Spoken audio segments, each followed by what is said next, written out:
What's up, everyone? Jason was a Gentile, got the Bible cracked open. We're in Luke. We're going to do a 10 to 15 minute study here on Luke 2:41. All right, so this is the boy Jesus amazes the scholars. So I'll read the commentary if we have to. We'll take a look. All right, so here we go. So his parents went to Jerusalem every year at the feast of the Passover. His parents being Mary and Joseph. And when he was 12 years old, they went up to Jerusalem according to the custom of the feast. And so this is a 12-year-old Jesus. When they had finished the days as they returned, the boy Jesus lingered behind in Jerusalem.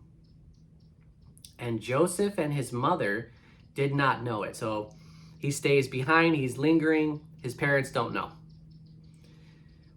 But supposing him to have been in the company, they went a day's journey. All right, so they left, they're gone traveling for a day, and they just think he's with everybody. And there's probably a bunch of people. All right.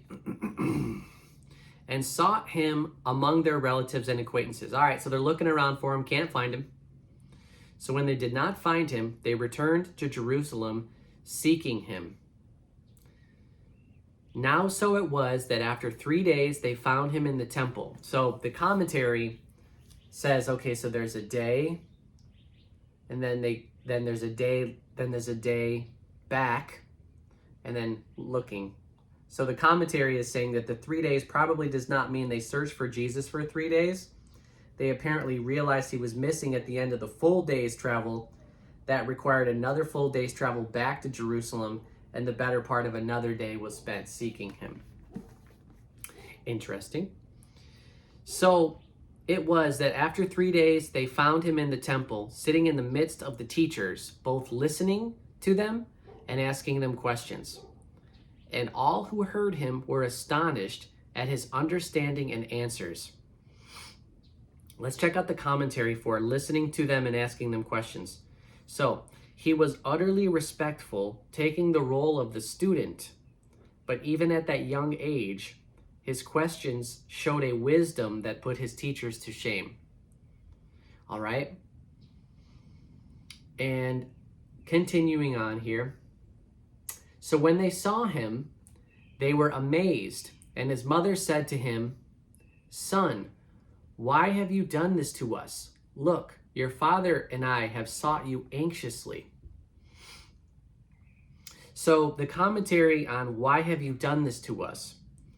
Mary's words convey a tone of exasperation and rebuke, normal for any mother under such circumstances, but misplaced in this case.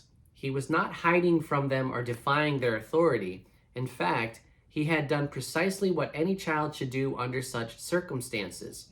He went to a safe, public place in the presence of trusted adults, where his parents could be expected to come looking for him. I never heard anybody say that before, and I think that's super interesting. I always focused on the fact that he was like drawn there, and because that's where he belongs, And he said to them, oh, by the way, your father and I, the commentary on your father and I, which is like, you made your father and I so anxious. Joseph, who was legally his father. That's what that means. And he said to them, why do you seek me? Do you not know that I must be about my father's business? See, that's the father, the usage of the word father, it's back to back, But they did not understand the statement which he spoke to them. Let's read the commentary on my father's business. Contrasting with Mary's your father in verse 48, his reply was in no sense insolent, but reveals a genuine amazement that they did not know where to look for him. This also reveals that even at so young an age, he had a clear consciousness of his identity and mission. Then he went down with them and came to Nazareth and was subject to them. But his mother kept all these things in her heart. And Jesus increased in wisdom and stature and in favor with God and men. Let's read the commentary on was subject. Jesus was subject. Jesus was subject to them. His relationship with his heavenly Father did not override or nullify his duty to his earthly parents. His obedience to the fifth commandment was an essential part of the perfect legal obedience he rendered on our behalf. He had to fulfill all righteousness. Very cool. Because they say, Jesus lived a sinless life. So even as a boy, he lived sinless. See, I heard people say before something about some sort of letters or like fake books that paint Jesus as a naughty child and using his powers for bad. And impossible, because Jesus lived a sinless life even as a boy. That's what this points to. All right, let's read the commentary on Jesus increased. Jesus did not cease being God or divest himself of divine attributes in order to become a man. Rather, he took on a human nature and submitted the use of his divine attributes to the will of the Father. Therefore, there were times when his omniscience was on display, and other times when it was veiled by his humanity in accordance with the Father's will. Christ was therefore subject to the normal process of human growth, intellectually, physically, spiritually, and socially. So that's really cool. So, that's kind of what we get pretty much about Jesus being a boy. And we're covering, if you ever hear anybody say, what was Jesus like as a boy?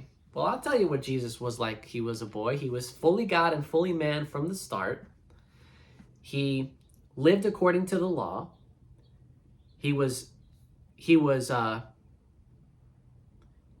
had wisdom and stature, and he walked in favor with God and men. Notice he wasn't insolent.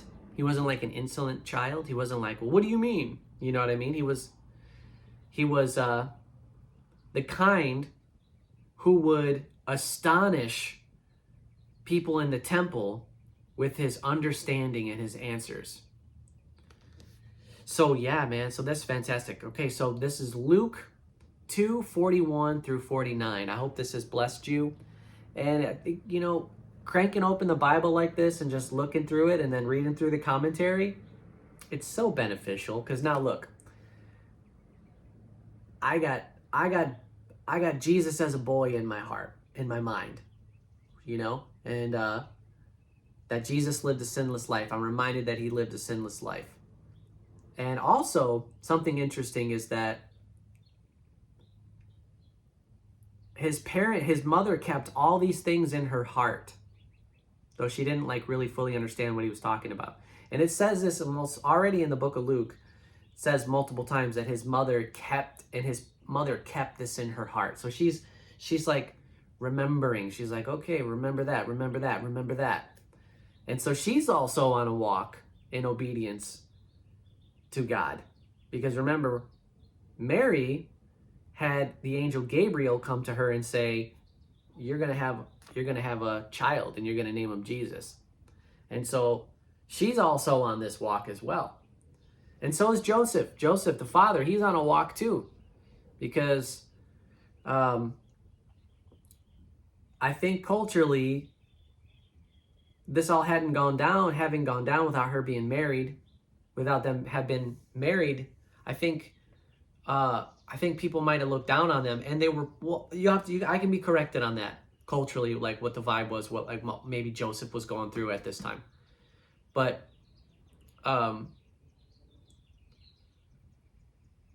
it's so good to be able to just crank open this Bible and take a look at it. So that's what we were doing. All right, so that's it for today. I hope that this has blessed you, and I hope it's taught you a little something. It's definitely taught me. All right, we'll see you on the next one.